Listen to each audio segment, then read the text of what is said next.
Hi, everybody. This is Reed This Magney, the program is made elections. possible.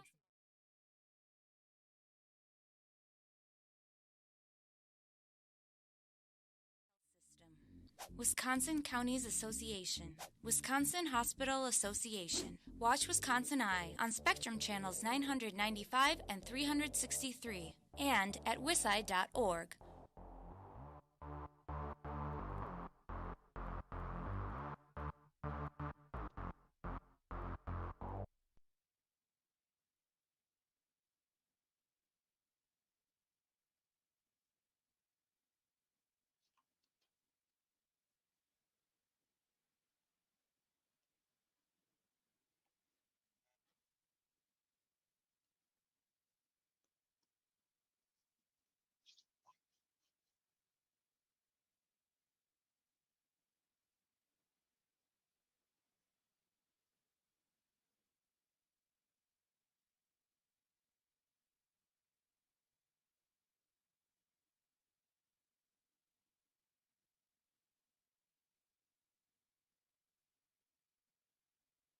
So it's 3 o'clock.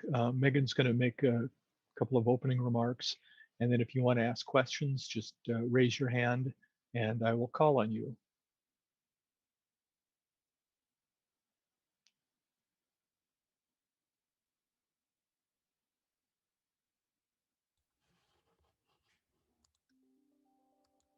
Great. Well, thank you.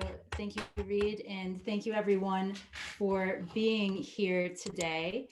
It's hard to believe, but we have another statewide election next week. So Tuesday, February 16th is the spring nonpartisan primary election in Wisconsin. And this election is for statewide contest of superintendent of public instruction. There are also two special primaries in Senate District 13 and State Assembly District 89 to fill vacancies. In addition to that, there will be 101 primaries for county, school district, as well as city, village, and town officials across the state. So a few reminders as it relates to the February 16th primary election. First, if you're voting in person, the polls are open on election day from 7 a.m. until 8 p.m. If you're voting by absentee ballot, you need to get your ballot back right away. Your ballot needs to be received by 8 p.m. on election day in order to be counted. So if you're mailing it back, that means that you need to get it in the mail now or consider dropping it off at your clerk's office. You can also vote in-person absentee this week. And to do that, you're going to need to check myvote.wi.gov to find the hours and the locations of in-person absentee in your community. Another reminder is that your polling place might have changed since November. So before you head to the polls, check myvote.wi.gov to make sure you know where your polling place is. You can also see what's on your ballot, and you can even check your registration status before you go. If you're voting in-person absentee or at the polls on February 16th, remember to bring your acceptable photo ID. You can find a list of photo IDs at myvote.wi.gov or at bringit.wi.gov. Those are both the state's websites where you can find out more about voting in Wisconsin. For voting purposes, your photo ID does not need to be one of the new ones with the star on it, called a real ID. It also does not need to have your current address printed on it. If you don't have an ID, the DMV can help you get one for free. And there are also provisional ballots available at your polling place. Before you can cast your ballot in person or make an absentee request, you have to be registered to vote at your current name and current address. You can register in your clerk's office still or at the polls on election day. But if you need to update your address or your name, or if you are a new voter, you'll need to make sure that you're bringing a proof of residence document with you. And this can be something like a utility bill or a bank statement to prove your residency. In terms of numbers for the February 16th election, there are currently 304,698 absentee ballots that have been requested for the February 16th election, and 38,154 that have been returned so far. So that means that there are still about 260,000 that need to be returned. And again, they have to be back by 8 p.m. on election day in order to be counted. There have also been about 1,704 absentee ballots that have been issued during in-person absentee. Now, February is typically a much, much lower turnout election than what we see in November or even something like an April election as well.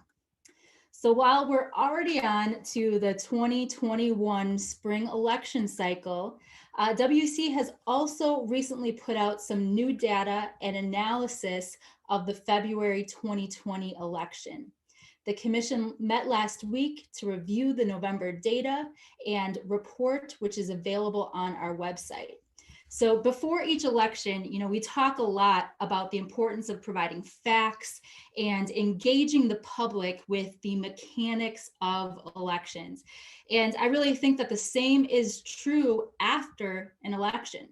Ensuring that the public has access to all of the data surrounding the election and that we do thorough analyses and audits of our data, that's a really important part of transparency. It also helps us to understand the election. It's a record of the election, it's a record of the past, but it's also black and white facts that are a really important tool that we hope is used to make informed decisions as changes are considered for the future. So those data reports, and there were 3 of them that cover some of the different data related to the November election, are all available on elections.wi.gov, and were also considered as part of the commission's meeting last week. And that's all I have in terms of updates, and I would be glad to answer any questions that you all might have. The other thing that I'd mention is that the numbers that Megan gave for the absentee ballots, we have that actually broken down by county and by municipality on our website. If you go to our website and look at the statistics, look for the link to the statistics page on the left-hand side, you click on that and then scroll down, you'll see a bunch of absentee ballot statistical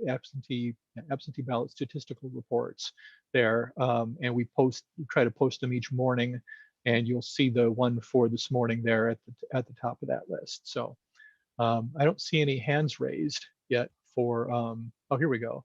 JR, go ahead.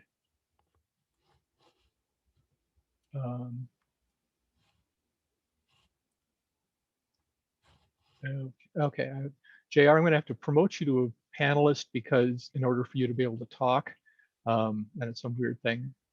Are you there, JR? Yes. Can you hear me now?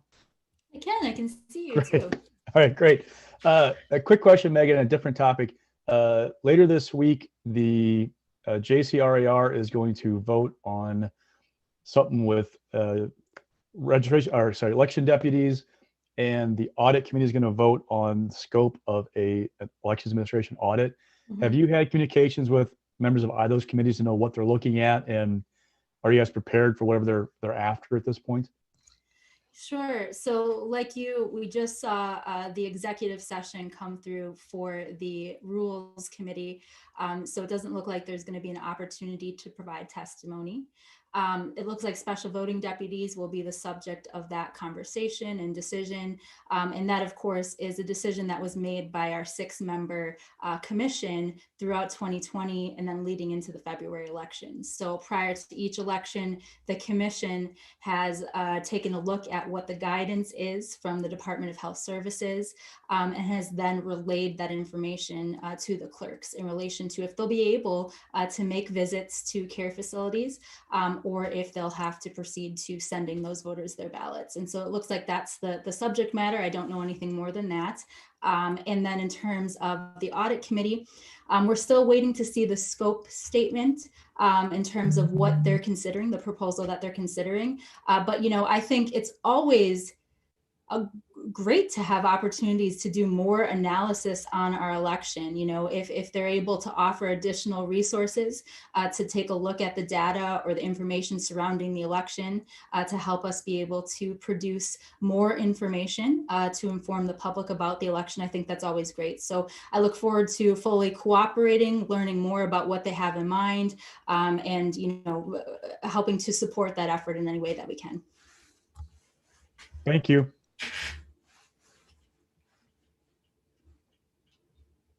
Next is Scott Bauer. Hey, can you guys hear me? Yes. Thanks again for doing this, Megan. I'm looking back at turnout, and I think I'm looking at the spring general elections. I don't have the primary in front of me for 4 years ago, but do you anticipate things being on par with then, less, more? What is the data showing you? Yeah, it looks to be quite comparable to a February election, when we're not, especially when we're not in a presidential year. February elections, especially in an odd number year, always have, unfortunately, very low turnout. And it looks to be that case for this one as well. If we're just looking at the number of absentee ballots that have been requested, returns, and even in-person absentee, with less than a week left of in-person absentee, there's only 1,700 ballots that have been issued during that process, statewide. So I expect that this will be a very low turnout election. But, of course, we encourage people to get out there. Just because it's typically a low turnout election doesn't mean that your local election official doesn't still have to do all the work that they would, anticipating that everybody's going to show up, right? So all the polling places have to be open, ballots have to be ready and prepared. So, I think it's unfortunate that February is a low turnout election because they're all very important. All right, Abigail Becker. Anybody else who wants to ask a question, please raise your hand. Hello, thanks for doing this. Can you hear me? We can. Great. So I'm just still curious about how last year's elections may be influencing voter behavior this year. And so you sort of, we're touching on turnout there in the last question, but just in what we've seen so far in terms of absentee ballots requested and returned and that sorts of thing, and with any other insight you might have, how are you still possibly seeing what we saw last year in the elections transitioning over now to this year? That's a great question and an interesting one that I think, as election officials, we're all really interested to see sort of what are the trends as we look into the future. Is it going to be a continued pattern of seeing a higher volume of absentee voting, either by mail or during in-person absentee, or do people feel comfortable returning to voting at the polls in person on election day? And so I think in a lot of ways that's still to be seen. We, have about 38,000 absentee ballots that have been returned so far. And so we'll have to see what that means in terms of in-person voting at the polls on election day. If we return to some of the more typical behavior that we saw prior to 2020, or if there's still sort of a balance across the three options for voting. And so I don't have an answer, but we know how many ballots are out as of now, and we'll keep everybody informed in terms of what the turnout looks like on election day. Great, thank you. All right, those are the only questions I have. Anybody else? Last call.